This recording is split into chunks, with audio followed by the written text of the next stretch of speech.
I just say how glad I am that we're not exercising while we're having this conversation? I will not cue burpees mid-combo. So Robin, welcome. VP of Fitness Programming, head instructor of Peloton, founder of Swagger Society, 2-time New York Times bestselling author, 27-time marathoner. You have done so much, and you're the perfect person to have this conversation with about building, because you want to help people architect their best possible life. And I love that word. That's one of my favorite words in the world, is architect, and help women really lead big lives. And so many of the women in this room, myself included, are committed to that. And so to be able to then dive into your blueprint and your playbook, I'm just so energized to do this. So welcome, and thank you for being here. Thank you so much for having me. I'm honored. So to dive straight into it, what have you built in your own words? I was thinking about this. Building, I mean, I believe the through line and all the things that I have been a part of is an unapologetic use of one's voice, and a belief that superheroes are real. I think, the different platforms, there are a lot of ways and entry points into that, but I do believe that's the ground floor. I hope that's the ground floor. It's all that I'm a part of. And what inspired you to take that on? Trauma.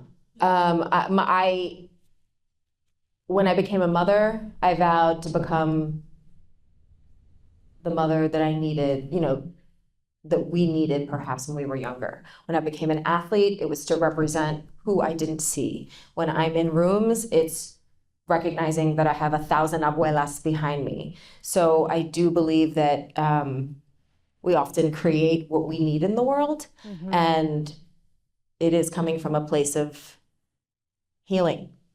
Were you a born builder? Did you have to learn to become one? And what I mean by builder is someone who just has this big vision and then daily steps into realizing that vision. Gosh, I think it's both. I believe it's in the thousands of small decisions that we make, and it's also dreaming so big it makes small minds uncomfortable. But I did not have, I will say I'm naturally an introverted person, which may surprise folks because I am in front of millions of people every single day. But as a kid, I was the arts and crafts kid. I was the straight A student. I was petrified of gym class. And I literally forged notes on my mother's medical pad, she's a doctor, to get out of swim class. And I'm paying the price for that now because I'm learning how to swim this year. And I have my toddler swim coach, literally my 3-year-old, and I share a swim teacher. So I'm paying for that now, but I'm also then faced with a lot of the values like discomfort and grit that I espouse, and I'm taking my own medicine, so to speak. But I think the tenacity and the resiliency that is required to consider oneself a builder in any capacity is like the beautiful art of a hustler. Like, I think that is the alchemy of a hustler, is that capacity to build. And I think that we see that a lot with creators and leaders and folks, that cannons of industry, titans. We see that they just have this thing that they need to continue like tinkering and getting curious. And I suspect the ambitious folks watching and in this room understand what I mean by that. It's like you just can't help but put one more thing on the calendar and participate in one more thing. And I do think that came from an innate place. How does someone who wasn't born that way, how would you say they could cultivate it a little bit more? Is there a daily practice that someone could step into to realize a bigger vision? I think that there are many daily practices. I believe that movement is not only healing, but it is fertilizer for the brain. I think that creative ideas live in movement. Journaling, vision boarding, these are all ways to kind of go back to the well.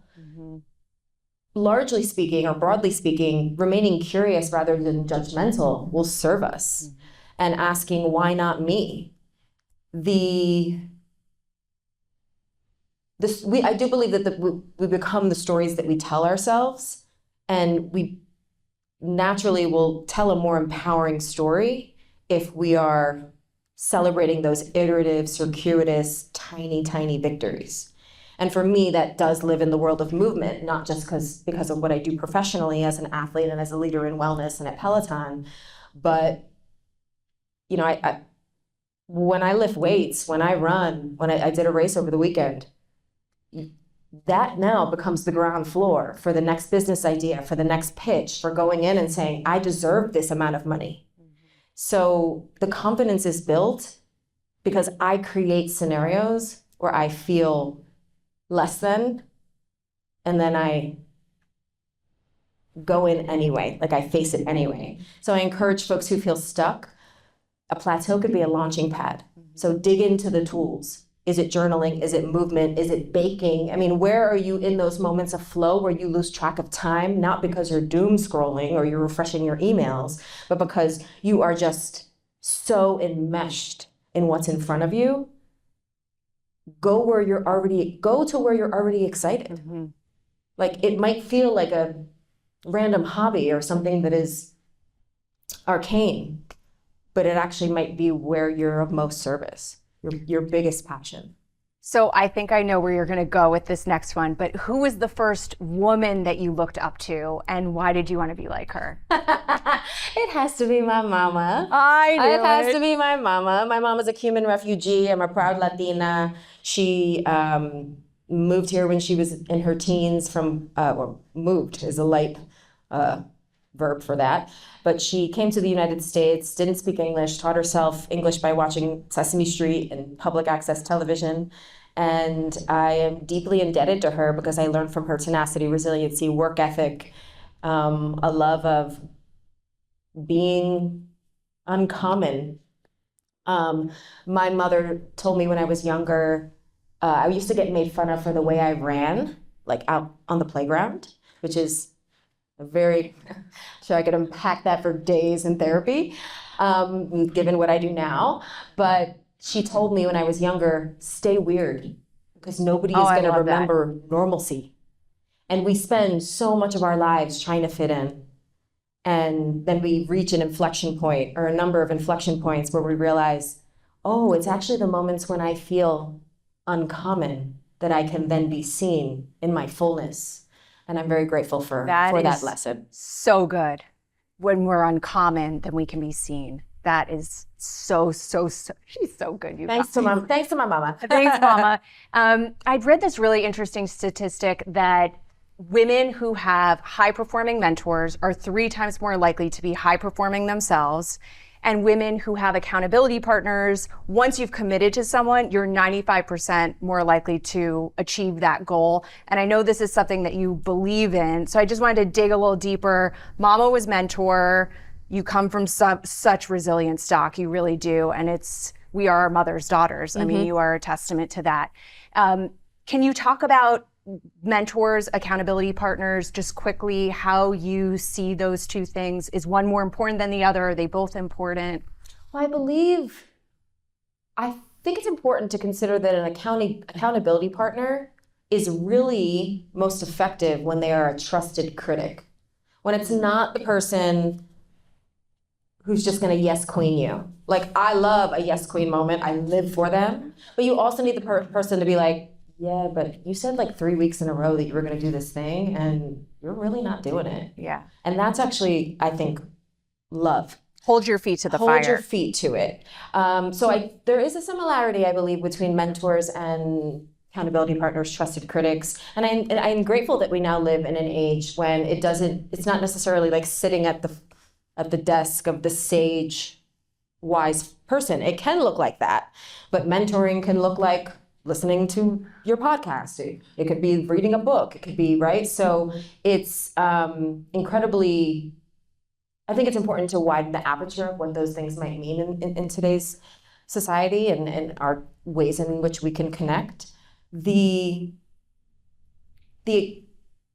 stickiness of community, the anchor of community is so crucial. It's one of the reasons why I created Swagger Society, which is a private membership group with a growth mindset where Swagger Society essentially becomes your accountability partner. Right.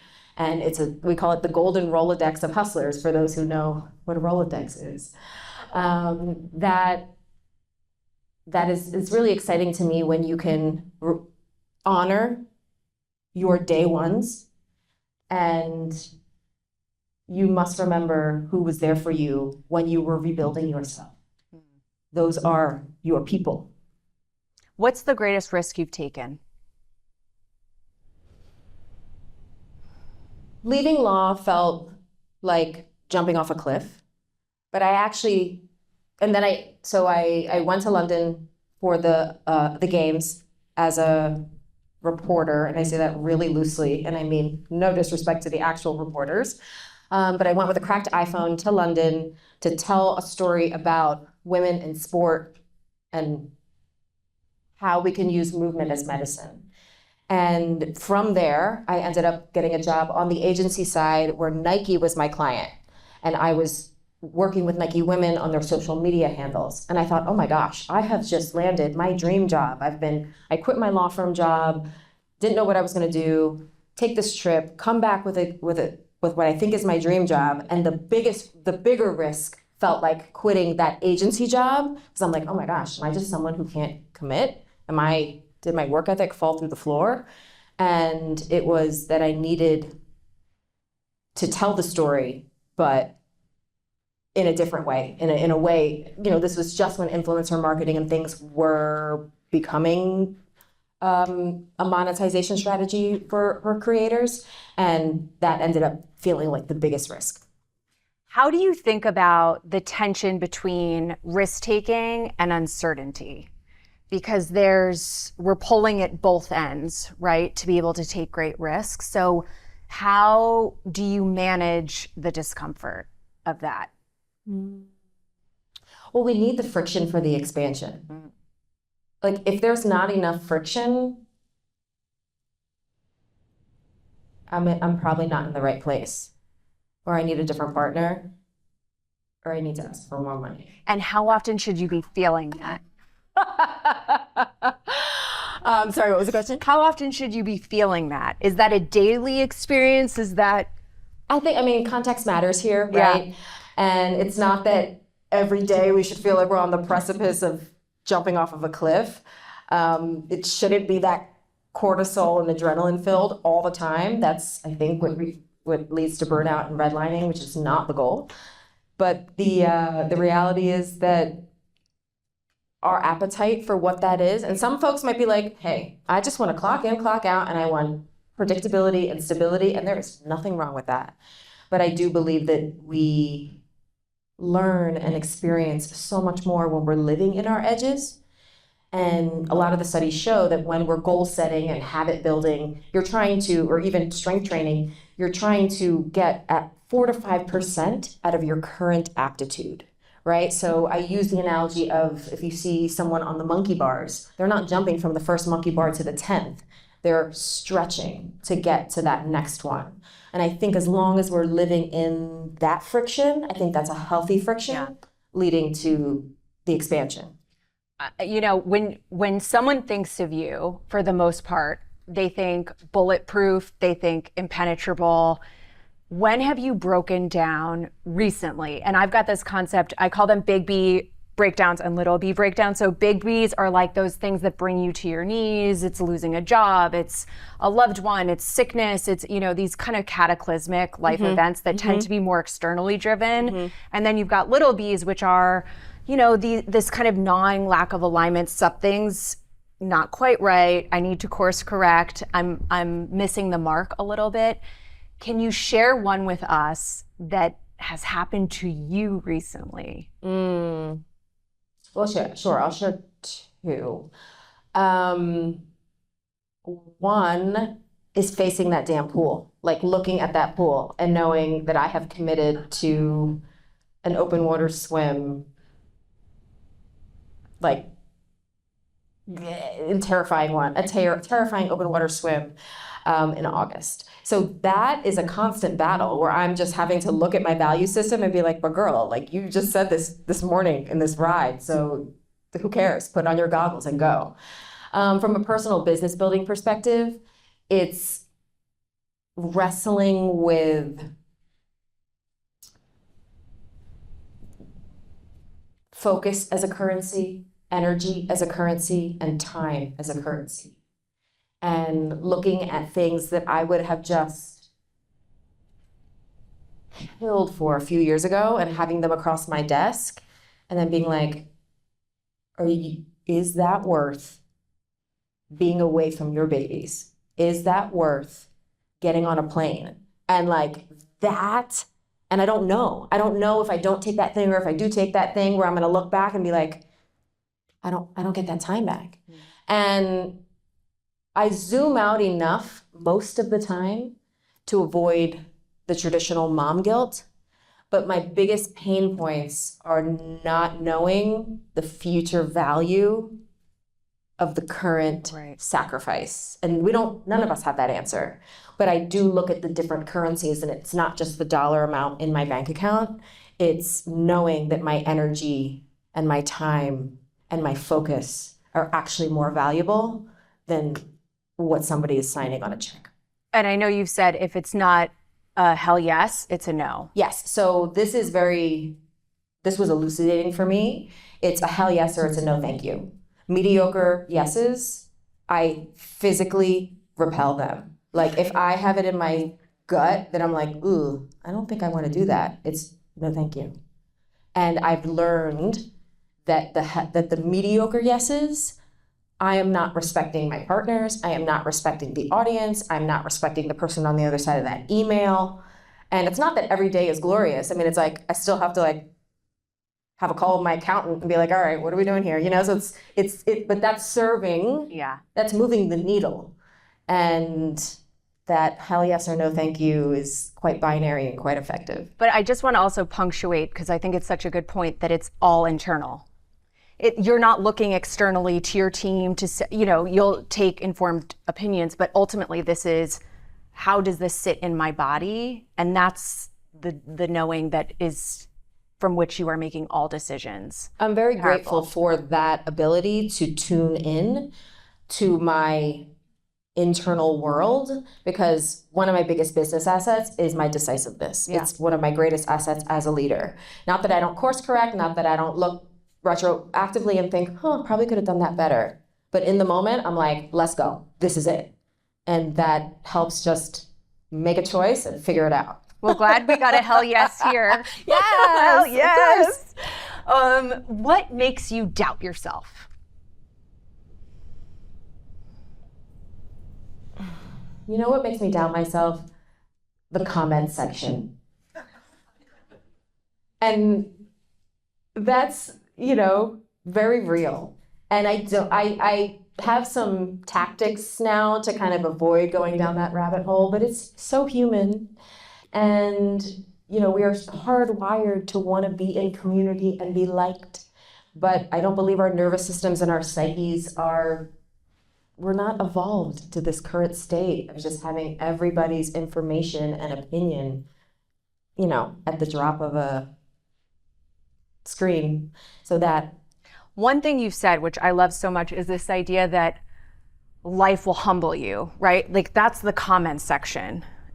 You're going to get picked apart. And so don't you humble yourself. You've got to walk out. You're the swagger queen. Rub off on me a little, rub off on. Happy Pub Day, by the way. Yeah. I love that. How do you know when to leave someone or something? How do you know when to go? I think it comes back to the internal conversation. There becomes a point when it's more energy to hold on to the old story than just to build the new one. And we want to know how the story goes. Like that is just a survival mechanism for us. And we have to trust that we've already made it through 100% of the worst days and we're still here, so we'll figure it out.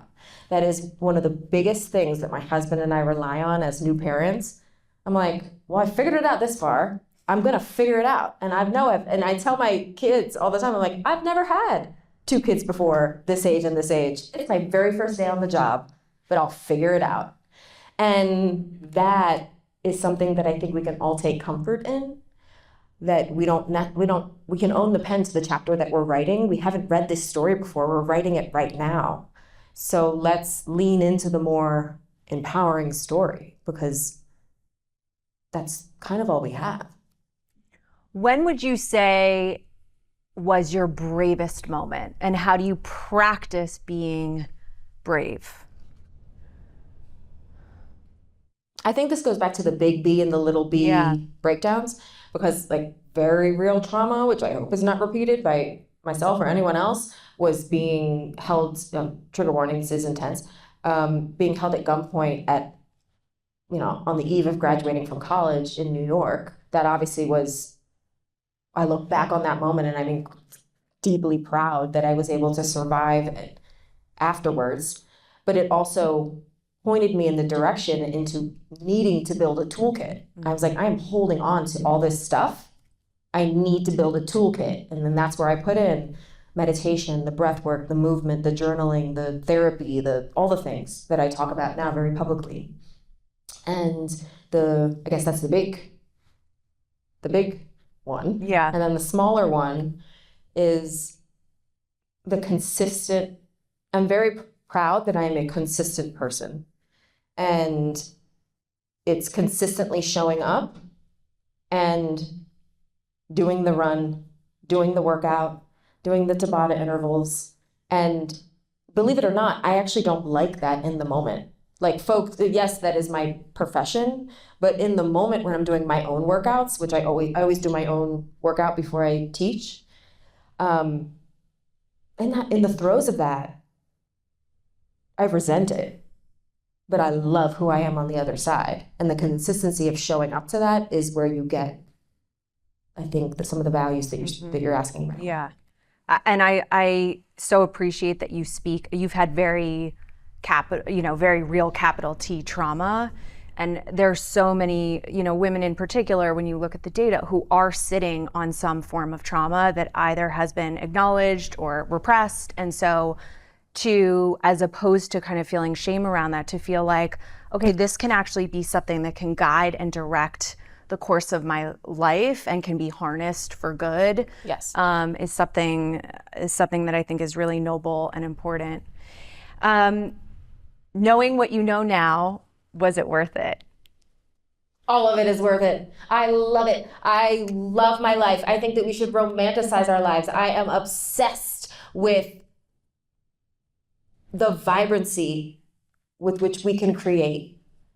I remember the malaise I had when I was doing, the 80-hour New York City hustle. And I know there may be shades of that in some of our experiences that we're listening to today. But it is absolutely possible to take the reins and write a new story. It is not too late. Like, I pray that I am 90 years old doing push-ups, pumping Biggie Smalls, and saying, I'm not done yet. And trust me, if you see me out there in these streets, remind me that I am that girl, because you can be them too.